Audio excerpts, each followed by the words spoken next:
Hello, welcome to the sit down. I'm your man, Rod Love. Hey, welcome to you, Miss Sister Win. Yes, How you thank doing you. this evening? I am doing well. How about yourself? Hey, man, I'm doing great. I'm doing great, Miss Win. Hey, we see brother Doc Polite. How you doing this evening, brother? I'm doing good. A I'm hat. doing good. Without a hat, Without a but he hat. gonna reach over and grab a hat. Watch this. That's No, great. no, I don't have one near me today. Okay, Oh, okay. So Doc, how was your weekend, man? it was a weekend, quiet. Not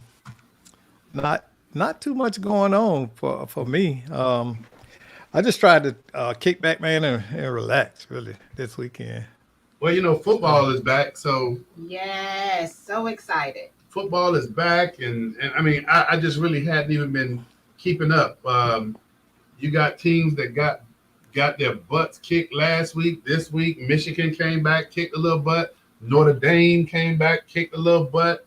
Mm-hmm. I can't remember what UCF did. Oh, Florida State, FSU. Mm. And see, this is why the general, he on the Let's Talk Nation hour, he gets into all this stuff. Mm. But FSU, if I recall correctly, and I think my daughter Mm-hmm. is the one that told me this. Not since I think it was 2020 that a top 10 ranked team Mm-hmm. has gone 0-3. Oh wow. 0-3. oh, What'd you say, Doc? they done for the year. Oh, they're done. They're Mm-hmm. done. But you Yeah. know what? But Doc, you know what a record like 0-3, you know what it shows as a team? What's that? What's that? It can show how much character or character less Mm-hmm. teammates have. Well, see now you the football player. Oh, You the football player on air. You right? So Hey, you so heard Miss Wick? Yeah, you heard what Sister Win huh? said. What's that? They're gonna be looking for a new coach. Yeah, that's true. But That's absolutely true. the thing I don't like about that is this. That's absolutely true. It might be true, Mm-hmm. but here's the thing that I don't like about it. What's that? What's that? They could be looking for a new coach, Mm-hmm. and that coach can get the boot, Mm-hmm. but he gets the boot while he walking all the way to the bank. That is true. Yeah, and man, it's just to me, it's some things that go on in the world that just I just have to scratch my head kind of and just um, I don't know. I struggle. I struggle with understanding why is it so hard for people to see the boundaries and the rights and the wrongs in the world, and paying somebody all of that money. You know, it's crazy. I get it, I Mm-hmm. get it, Mm-hmm. but then I'm also what you might call a capitalist too. So I don't begrudge people having the ability to not only make a living, Mm-hmm. but to be able to demand what they believe their worth is. Yes. But Yes. but back to Doc's point, Doc, do you believe all these folk that's making a king's ransom? Do you believe that they think they're worth all of that? I believe they think that. That don't mean it's true. I mean, Doc, I'm with you. I'm with you. But I That doesn't remember this mean. story. I remember this story. What's that? It was this guy who had a nice home, Mm-hmm. and he saw this kid that was trying to make some extra money. Mm-hmm. And he called a kid to his front porch Mm-hmm. one day and told the kid, "Hey, I know you're trying to make a few dollars for the summertime." Right. He says, "Tell you what, I'll let you cut my yard for the summer, Mm-hmm. and that way you can make yourself some money." Okay. And so the kid said Not to him, bad. "Yeah, not Yeah, bad." not bad. But I the can do kid, the that. kid said to him, "Okay, well, how much you gonna pay me?" And you look, and so Doc, what do you think the owner of the home said? As little as possible. Well, no, he didn't say that. I'm gonna tell you what he did say. Uh, He told this young fella, "Tell you what, I'm gonna pay you what you worth." Guess what that young fella did? What's that? what? What first? Hey, first you quit. What you think he did? What do you think he did? But if you're trying to make some money over the summer, you're going to tell him what you're worth because you want to make that money. But then I could see him just walking away. Okay, so you think he walked away? I mean, what do you Yes, think? yes, No wrong yes, answer. yes. I think he just walked away. Okay, Doc, what do you think he did? He probably, well, how old is the kid? Damn, Doc. Only Doc. Only Doc. You said kid. So listen, a 8-year-old talks way different than a 16-year-old. See, a 16-year-old might factor in what the market is bearing. An 8-year-old just happy to get some money. So it's based on the motivation. Of the sit down. This is what you get. The sit down is intended to bring to our audience information. We invite community-based programs to come and tell the community what it is you're doing in the community so that it's accessible to people. Yes. But also, this ain't y'all first rodeo with me. But Y'all know I'm analytical. But also we have Sister Wynn, who co-hosts, and we have Dr. Polite, who most of you see always difficult. Kind of difficult. I just asked them. No, listen. Now we're like a couple of minutes into it. See, but listen, Quee, this is why for most of my life I haven't gotten in trouble. I ask critical questions up front before I just assume. You see what I'm saying? The assumption is there's missing information. Yeah, and then Dr. Polite gonna take us to the next level. There's missing information. Sit down, audience. We have. Hey, listen. No. Let me stop you. I'm gonna tell you. You said what was the question? The kid said the man was gonna pay him for cutting his yard, right? Mm-hmm. Who lawnmower he gonna use? Oh, damn. Who got to buy the gas? Hey, to the sit down. How old is the kid? Hey, I'm not making this up. This is Doc Polite. I'm not making this up. He dissect every word I say. But that's my boy. That's my boy. So go ahead, Doc.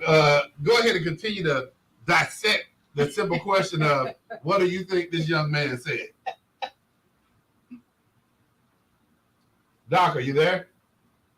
Look like Doc froze. Man, I tell you. All right, for those of you who catching up with us, I was given this short story, and we were talking about how we have coaches that are making millions of dollars, and these coaches, even when they get the boot, they're still able to walk away with millions of dollars, and they're walking away to the bank getting fired. Yes. In what other world, and I say other world because we do know that happens, but what other world does that happen in? And so with that, I asked Sister Wynn, I told her the story about this young kid that was working, trying to earn some extra money for the summertime. This homeowner knew this and I'm said back to the young man, he said to the young man, I hear that you want to make some money for the summertime, and I want to help you. And he says, I'm going to allow you to cut my yard for the summertime. And he told the young man, he said, basically how much, the young man said, how much are you going to pay me?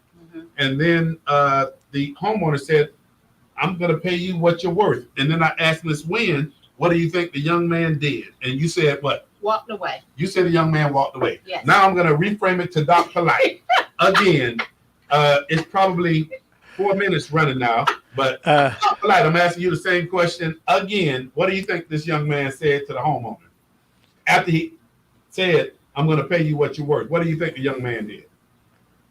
Said that's all right. I can't hear you. He said that's okay. I agree. He walked away. In this case and scenario, both of you are right. Both of you are right. But the moral of this story is, and let me go ahead and pass it away again. Doc, now it's back to you. What's the moral of this story? Know what you're worth. No, that's it. Doc, that is it. Know what you're worth. Know what you're worth. Yeah. Because when that homeowner told this young man, I'm going to pay you what you're worth, in that kid's head, he was like, if you're going to pay me what I'm worth, then I'm not doing this job, because in that kid's head, he didn't believe his worth was that high. Yep. But it depends. Again, that's where age comes in. That's critical to the choice. But that's not 8-year-old. that's What not age though, Doc. I mean, you that ask my is? daughters. You 8-year-old. You can find any 8-year-old and say how much you worth. I'm worth $1 billion. Oh no. I haven't seen any 8-year-olds pushing lawnmowers. $20. You got a $20 bill. See, you got to think about the critical thinking process that goes into that question. Can the person critically think? Do you what if he had to ask you at that age, since you know the age of the kid? Doc, speaking to your mic, you keep going in and out. Oh, I say since you know the age of the kid, what would you have said if you were that kid? This guy, no, quick. This guy. Yeah. Hey, for those of you who are watching the sit down, we haven't even really begun the show yet. And the reason why we haven't even begun the show yet is because of this joke. He took a simple story. No. And See, now okay. we up upon close to a commercial break. I'm sorry, y'all. This is how I'm trained. You're not sorry. Listen.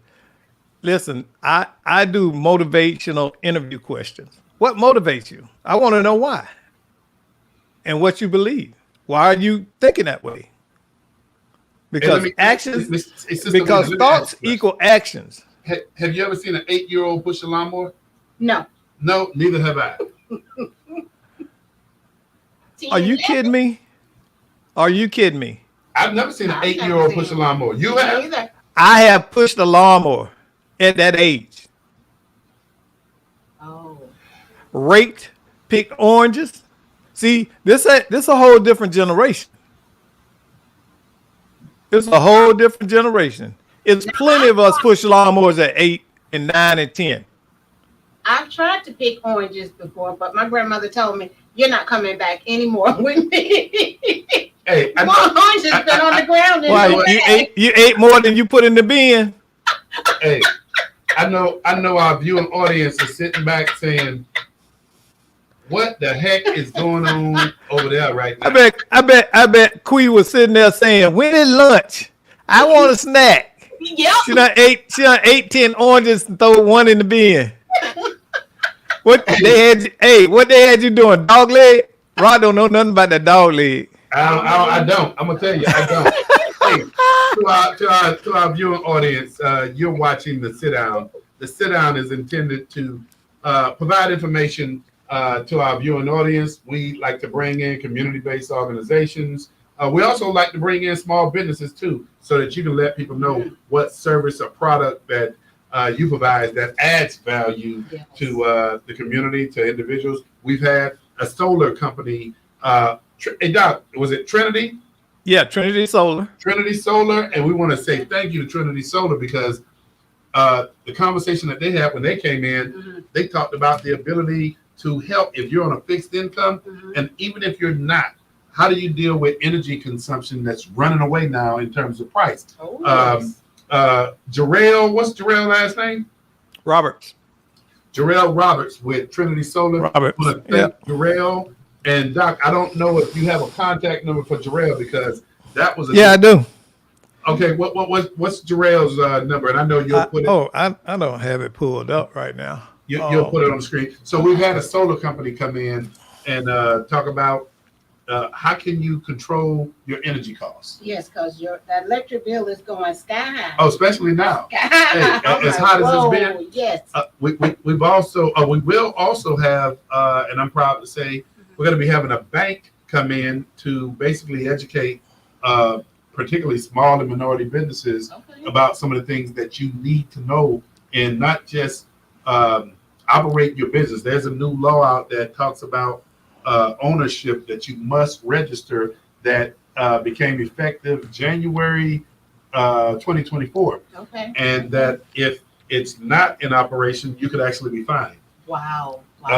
There's a number of things, but what we like to do is bring in businesses so that our audience can, just basically get educated. We also like to bring in community-based organizations that can afford to advertise what they're doing. Yes.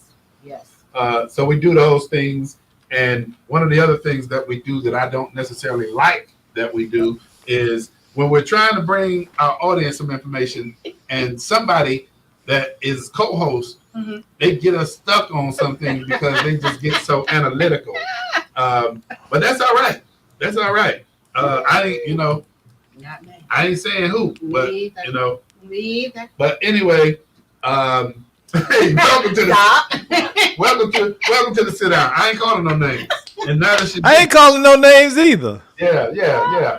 I ain't calling no names. Hey, but one of the things that we have been doing is we've been going through a process of looking at. We talk about mentoring kids and things of that nature, and one of the hardest things that we see that's taking place, it's hard to get mentors, let alone when you look at the employment market. People are saying things such as, people don't necessarily want to work anymore. They don't. I still see a lot of help wanted signs. You're right. Well, think about that effect, and it's sad to say, but think about that effect on mentors, that you don't see the prevalence of people going out to mentor like they used to. Yes. And so with that being the case, one of the things that we came up with is we want to identify some attributes to help young people. And even if you consider this some level of virtual mentoring. Doc, what you got? I got a question.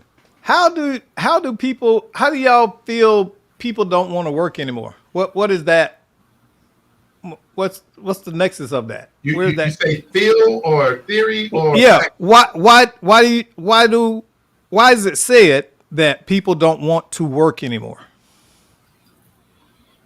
Well, I want you to think about the impact of that statement. I think the impact of that statement is very impacting on the job market, and especially when you have empirical data to back up statements such as that. When you and I'm gonna give it to you from my perspective. I look at the job release from the federal government on a regular basis. I look at our local market. When you walk in McDonald's and there's nobody to wait on you. When you look at the labor markets, when you see that individuals with skilled labor that's in much high demand. When you look at organizations that pay individuals to go get skilled training and how hard and difficult it is to even fill up those classes. I'm not talking about something that I'm feeling, Doc. I'm talking about something that can be backed up with empirical data. Okay. You're saying it's based on data that's sourced by the government and private business? And I'm not an expert in this, but I'll just go ahead and say, but data that's sourced, yes, you're right, because the jobs report comes out every quarter. Data that's also supported by the respective chambers of commerce in local communities. And those are the only two things that I can kind of reference. Because I don't think that that's the case. Because I'm online constantly. Y'all know that all day, every day at some point. And what I see is more opportunities in line with the skill set that young people between 18 and I'll say more of them are able to work from home, work on computers, and make much more money than minimum wage. Doc, can you talk to the mic? Yeah, you should be able to hear me. Well, we hear you better now. Okay, and they don't want those kind of jobs. Nobody wants to work at McDonald's. But nobody wants to. If you're gonna work anywhere else, they do. They go out and they do other things. And so when I say McDonald's, Doc, I'm using that as an example. But Doc, there's skilled labor. Attorney Greg Jackson on Let's Talk Nation last week, and I think you were in the loop with the text message. We see a lot of media, we read a lot of media, and even LinkedIn. And here's something that went viral. This young lady who had a specific skill set. I think she was in technology. Okay. She showed up at an interview with shorts on. short something. And You won't get far she, with that. she, they were ready to give her the job. And so she mentioned that one of the supervisors came up and they were going to take her on a tour. And then another manager saw her and basically said, looked at her appearance. And this was for a job interview. Wow. And so when she realized that they were taking into consideration her appearance for a job interview, she left there because they told her, you can go home and dress appropriately. Correct. And she had the job. She went home and she went viral because she responded to LinkedIn and basically said she did not want that job because they had an adverse reaction to her appearance. Now, here's somebody who had the job. So in my perspective, as we have this conversation, you got a lot of people that are not working, some because of their own intent for themselves. And I mean, this is a real life case scenario that she had the job. But here's something I don't understand. If you want to cause, and that employer is probably better off that she decided not to come back appropriately dressed, because what that tells me is, think about somebody getting vested into a company and then they want to start, let's just say, being I don't know, being the rebel, so to speak. So now they're vested. They're vested in the company. So now HR is going to catch it. Yep. So maybe she didn't fit into the culture. She didn't like the culture. And, young people, I'm proud of young people. You know why? Because they're forging their own road. They just refuse to just capitulate to the rat race. They don't want to do like we did.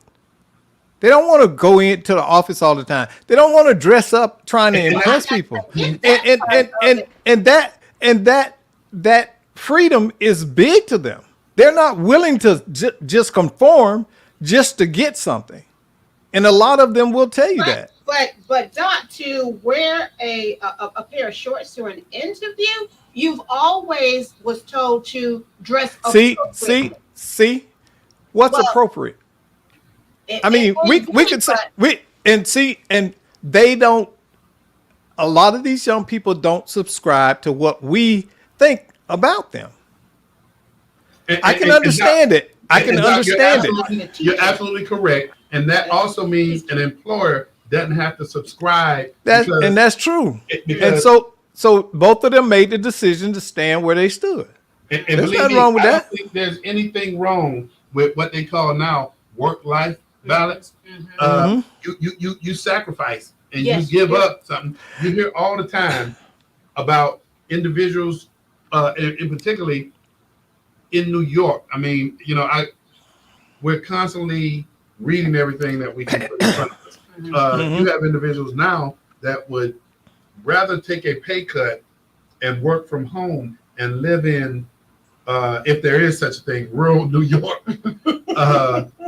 versus living in New York, having to go to the office. You got individuals that's giving up on the average, and I know this can be Googled, somewhere in the neighborhood between $15,000 and $20,000 because they want a more quality work-life balance, such as what Doc is saying. But those things can come at a price. But what if she's able to go home? She's had more job offers that are comparable, and she can pretty much do as she wants. You go into some of these young places. The kids are in there with hats on. They on scooters. They're doing all this stuff, and that's their work-life balance, and they like that. They don't feel the need to not be themselves. Some people are not comfortable dressing up in a corporate outfit, and maybe that for that reason she didn't feel she fit there. It was not her culture. And Doc is right. Doc is right. But as you read that article more, you realize she went ahead and admitted in this article that no, she didn't have another job. The other thing in the article, if I remember correct, she also referenced the fact that she actually needed that job, and she didn't know why she did what she did, but the end result is the same. Mm-hmm. So You have to think it about comes at a price. price. Yeah. And if you're comfortable enough, if you have such a safety net, if you would, that you can afford to do that, I mean, Doc, I'm with you. More power to you if you can afford to do it. Mm-hmm. I don't know Well, that. well, I mean, I don't teach my kids to go on an interview like that. I teach them as Doc say, the old-fashioned way. You want to dress. You want to have you don't necessarily have to have a tie on, but have a nice jacket on, shirt. Young ladies. I mean, it's something that you teach your kids. You know what I was saying about dress for success and things of that nature? And I think Doc may even said this one time, I'm not sure, but you tell people when they go to interview for jobs, don't dress for the job you have, dress for the job you want. Right. And that is there is validity in that. I'm not saying that she was right or wrong. What I'm saying is a lot of times there's a chasm between generations in how they think. And we have to be mindful of that. We sit in our old ways and we judge that. And in 20 years, everybody be wearing shorts to the job because we out the door. Well, you said that's in 20 years. I think she ahead. She way ahead of time. And who knows? Yeah, it's sort of like when people come into your place of business and they're trying to tell you what you should be doing and how you should be acting and what you should be conforming to. And they don't like it. A lot of them don't like it. Now, I'm not saying they're right or wrong, but I'm just telling you from this perspective. And in my last job, I dealt with enough of them to understand that. Guess what was the hardest part of my job? What's that? Different. What was that? Wearing jeans. But you They know, wanted to wear jeans, T-shirts, tennis shoes to an interview. But you know, Doc talks about individuals' culture. And you know, I don't know. Last I checked, businesses and companies have a culture too. Yes, they do. And so it's one of those deals where you got to figure out, and I guess this young lady did, since her culture was the overriding culture and she didn't go accept the job, the company has a culture too. And, you know, and when we say companies have culture, companies brand themselves, things of that nature as well. So I don't know. Doc up here talking about we old fashioned and stuff like that.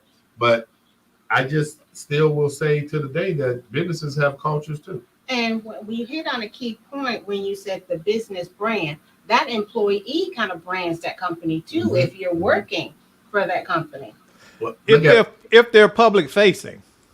See, both of you are public facing and engaging, but someone in the back in a let's say a computer den or whatever, you know, that's not a critical.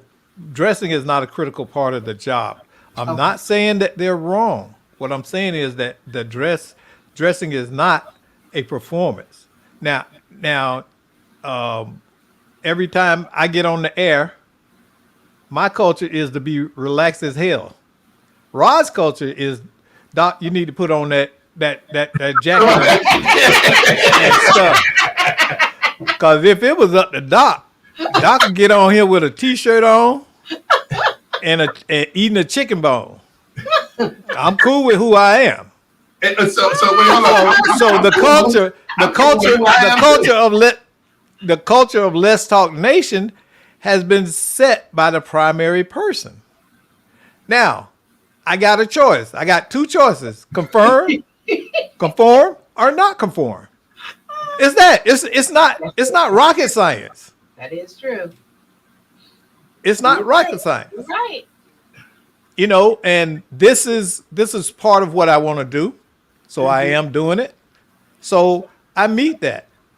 Why? Because number one, if it was every day, Doc wouldn't be doing this. Nope, that would not be on camera at all. Hey, stop destroying the imagery of what people have for Dr. Light. Everybody see when you get on here, you got that nice jacket on. A lot of times you got those nice But brims on. Understand, Now since you I paint would, the different imagery of yourself, and people are saying, wonder how he looked with a chicken wing in his mouth.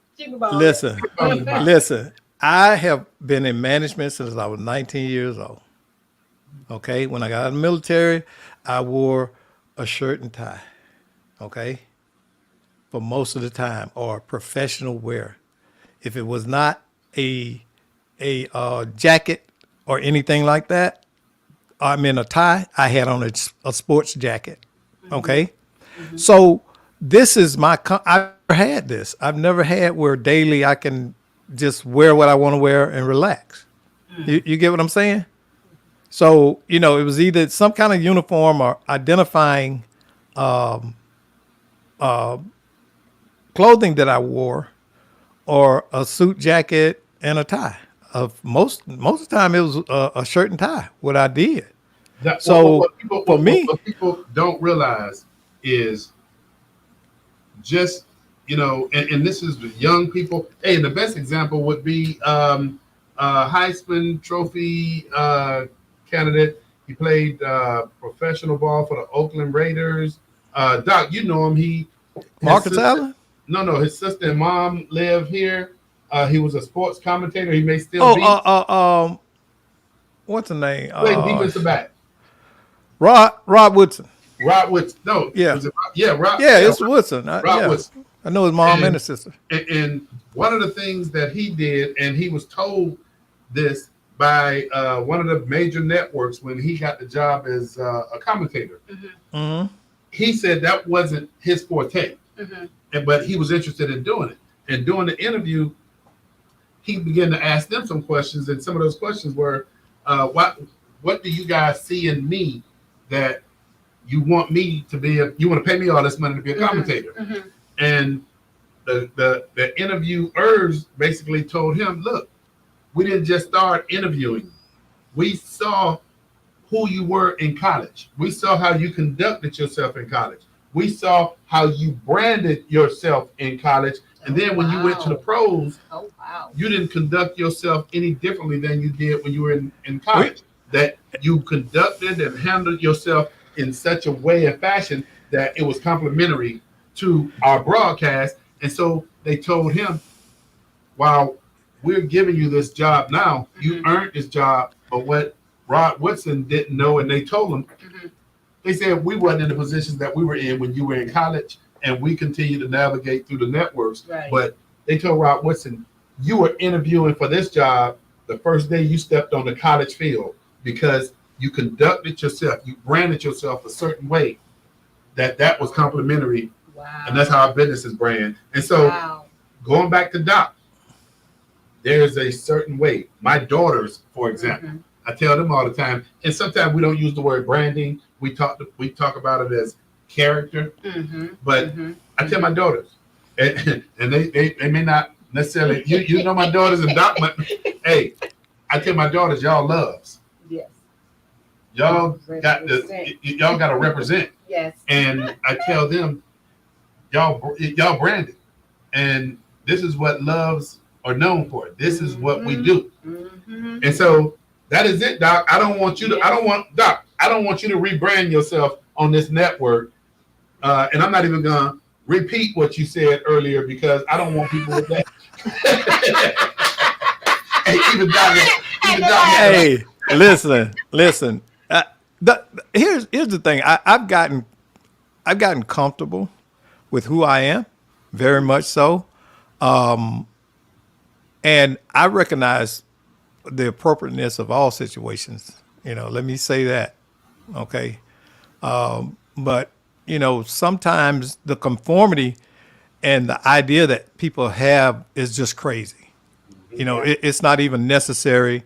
And we put a lot of pressure on people to do certain things, not because it needs to be done, but because we believe that that's the way it should be done. And there's nothing proven that that's the way it should be done. It's just the way you choose. Yeah. So I'm all for people doing them, Right. as long as it doesn't Doesn't- bother me. You're right. You know, You're right. and so we've got to get past that. The biggest problem in America, you know what the biggest problem in America is? What's that? 99% of us don't mind our own damn business. That's the biggest problem in America. Because what we see is people are constantly trying to control other people. And you have to ask yourself why. You know, me and Ra had an off-camera conversation about somebody trying to control the atmosphere. And there was no rhyme or reason why this person needed to behave in that way, but they did. And a lot of the time, people feel threatened unnecessarily or believed. The biggest theater is theater of the mind. We think think about 10 years ago, what was troubling you? You can't even think of it. You can't think of what was your problem 10 years ago, your biggest problem you face. You're right, Doc. But Doc, would you take into consideration that with the advent of technology evolving as quickly and as fast as it is, that plays a role in what Doc is saying, where you got a large percentage of the population that, for whatever reason, wants to always go viral, wants to always be in somebody else's business. Yeah. It's always been that way. We just got cameras now watching it. Oh yes, they And We got cameras everywhere. And they're in use. Hey, Doc, you mentioned the word theater, and I know you can probably pull something together because we need to start advertising it. I don't know if you have the wave with either one of the No, the event that's going to be taking place. but we can talk about it. I mean, because I'm excited about that, and I am too. Yeah. People like they're So going to talk about it, but they're not going to hey, show us. okay. But go ahead and throw it on the. Start talking about it. Yeah, throw it on the grill. Yeah, throw it on the grill. Let me see what I can pull up here. Okay, October the 11th, and Doc is really excited because Doc had this thing on the cutting board over the weekend, and for those of you who are interested in doing your podcast, looking at advertising, marketing, and things of that nature, there's nobody better than Doc Polite. And if you want to get a hold of Doc Polite, Doc, let them know how they can get a hold of you. Go to my Facebook page and look for Vincent Terrell Polite. Vincent Terrell Polite. Yeah, but I'm getting ready to put a contact website up where people can reach out to me. So, but what Doc is looking for, October the 11th, and this is all in conjunction. And I'm glad Doc made me go with conjunction and not collaboration. Okay. Conjunction with the heart and soul. Quee. That was a 15-minute argument. No, I let him have it. Hey, you know, one thing I will do before I put myself out there, I'll go to Google and make sure I'm right or wrong. And Doc say, no, you want to use the word in conjunction instead of in collaboration. And while he was trying to fight with me with it, I went and looked it up, and I said, let me just go with conjunction. You know, he was trying to fight. I was like, man, come on. Yeah, see, and that's something about me I would say this with, and you know this. If I'm not certain about anything, I'd rather be quiet. Yes. And that's when you really need to worry about it, because now I'm trying to do my You're trying research. to do your research. And you're either going to be proved wrong or you're going to be proved right.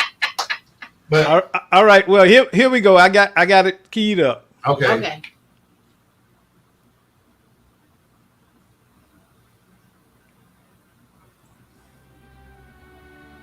Black Man is a documentary that goes beyond pain and historical grievances to explore the daily lives of black men. It captures their moments of joy, struggle, pride, and vulnerability, revealing the common humanity that connects us all. Through the stories of fathers, sons, and friends navigating complex social landscapes. Somehow happened along the way is Doc, can we get some volume? educationally I'm somewhat well spoken. I got it up. growing up and being in the Black community, that was not always accepted. And it was, you're trying to be something else.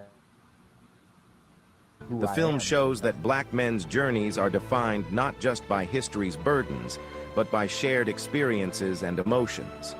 Highlighting their strength and resilience, Black Man encourages empathy and understanding by focusing on the universal aspects of human life, such as love, ambition, and perseverance. Appreciate that. Appreciate it, Doc. Okay. And so this is taking place October the 11th. It's going to be at the Orlando Museum of Art. It starts at 5 p.m. sharp. That's going to be the reception. The reception is an opportunity to network. What we're encouraging is for programs that have kids, and we're talking about age-appropriate kids. Doc, Ms. Williams, what would y'all say the age appropriateness of kids would be for this? More so. I would say 7 years and up, Middle? and here's why. I say 7 years and up, and here's why. We have long muted Black men's show of emotion in our culture, and these kids need to see Black men expressing their frustration, their fears, and things in their lives that they are dealing with in real time. To know that, hey, I can say something, you know, and a lot of times little boys will go and then we start muting them. Hush, quit whining. You know, we say things like that. And so we've got to allow Black men to learn how to emote and get that out. That's why Black men die at such a young age. That stress, that holding it in, covering it up, holding it back. Stress kills. And this documentary was done in Muskegon County, Michigan. For those of you who are unaware, Paul Billings, who is the owner of The Wire 98.5 FM, he also has a radio station in Muskegon, Michigan. This documentary was shot in Muskegon. This documentary, this is not about deficits of default, if you would. This is not about blaming somebody. Correct. And there's a trailer. Doc saw the trailer, I think, Ms. Wynn, you saw the trailer? Yes. And I don't want to give anything away because I haven't seen the movie. But this, as Doc has kind of mentioned, this is, you're going to see men show emotion. There's part of one conversation. You see this young man who I saw on his left hand had a wedding band on. He looks like he might be mid-30s, 35 to 40 or something like that. But I don't know what it is, and I'm just guessing.